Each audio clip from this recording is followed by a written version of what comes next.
Ya, delegasi Uni Eropa untuk Indonesia didampingi oleh sejumlah duta besar dan perwakilan negara-negara anggota Uni Eropa bertemu dengan pemerintah Provinsi Jawa Tengah, Jawa Timur pada Senin 30 Juni 2025 hingga Selasa 1 Juli 2025 untuk membahas kolaborasi dalam mendorong produksi beras berkelanjutan melalui Switch Asia Low Carbon Rice Project atau proyek beras rendah karbo Switch Asia.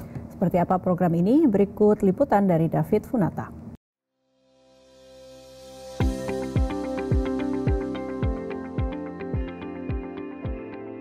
Halo pemirsa, bersama dengan saya David Funata dan saat ini kami bersama dengan tim Jawa Pos sedang berada di kota Solo, tepatnya sedang meliput kunjungan tingkat tinggi dari tim Eropa dalam proyek Switch Asia Low Carbon Rice atau beras rendah karbon. Dan kita mengetahui Indonesia adalah peringkat ketiga penghasil beras terbesar di dunia.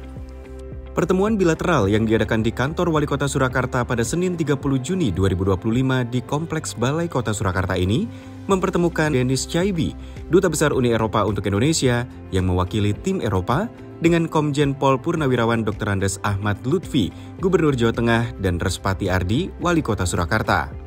Proyek Switch Asia Low Carbon Rice Project yang didanai oleh Uni Eropa dan diimplementasikan oleh Preferred by Nature bekerjasama dengan Perkumpulan Penggilingan Padi dan Pengusaha Beras Indonesia atau Perpadi dan Koalisi Rakyat untuk Kedaulatan Pangan atau KRKP mendukung para petani lokal dan telah memberikan fasilitasi serta pendampingan kepada 150 penggilingan padi di Jawa Tengah dan Jawa Timur.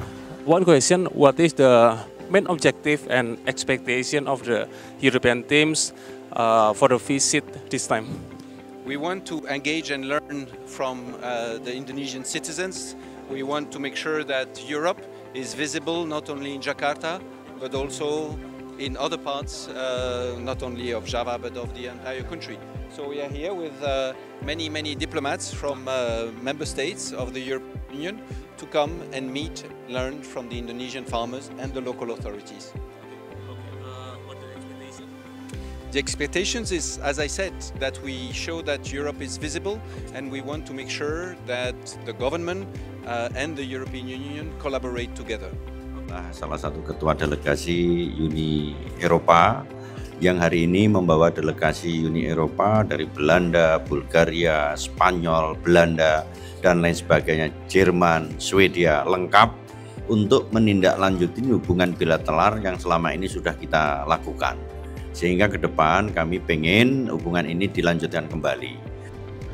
Delegasi dari Eropa ini juga melakukan kunjungan lapangan ke salah satu lokasi proyek Switch Asia Low Carbon Rice di Madiun untuk berdialog dengan para produsen beras tempat dan meninjau langsung penggilingan-penggilingan padi berbasis energi listrik yang telah direvitalisasi menjadi rendah karbon. Dengan memperkenalkan teknologi pasca panen yang lebih ramah lingkungan dengan bertransisi dari penggilingan diesel ke penggilingan berbasis energi listrik, proyek ini bertujuan untuk mengurangi emisi karbon di tingkat penggilingan, menurunkan biaya produksi, dan meningkatkan mata pencarian produsen beras. Sistem low carbon rice dan sesudah manfaatnya seperti apa, Pak Gunawan? Manfaatnya banyak sekali. Kita lebih untung dari biaya operasional, lebih kerjanya lebih enak. Terus ya kapasitas lebih banyak, pokoknya menguntungkan sekali. Nah, kita dengan dukungan dana dari Uni Eropa ini melaksanakan kegiatan bagaimana supaya kegiatan budidaya maupun kegiatan di pasca panen ini mengurangi gas rumah kaca atau karbon itu dapat dikurangi. Yang difasilitasi dari kerjasama ini oleh pihak Uni Eropa dengan beberapa mitra yang ada di dalamnya itu adalah membangun ekosistem tadi, membangun ekosistem dan pemahaman kepada pelaku-pelaku terutama ke pelaku penggilingan padi dan juga kepada petani. One mainly Indonesian focused here next month, and then in November a big international conference where we would like to have a mix of Indonesian participants and global participants, really to focus on raising the awareness on low carbon rice and sustainable management of rice. Program ini mempromosikan praktik pasca panen yang berkelanjutan dengan beralih dari penggilingan bertenaga diesel ke penggilingan berbasis energi listrik, sebuah inovasi yang berpotensi mengurangi emisi gas rumah kaca sebesar 13,8% di tingkat penggilingan, sekaligus mengurangi biaya energi serta meningkatkan kualitas beras dan mata pencaharian petani.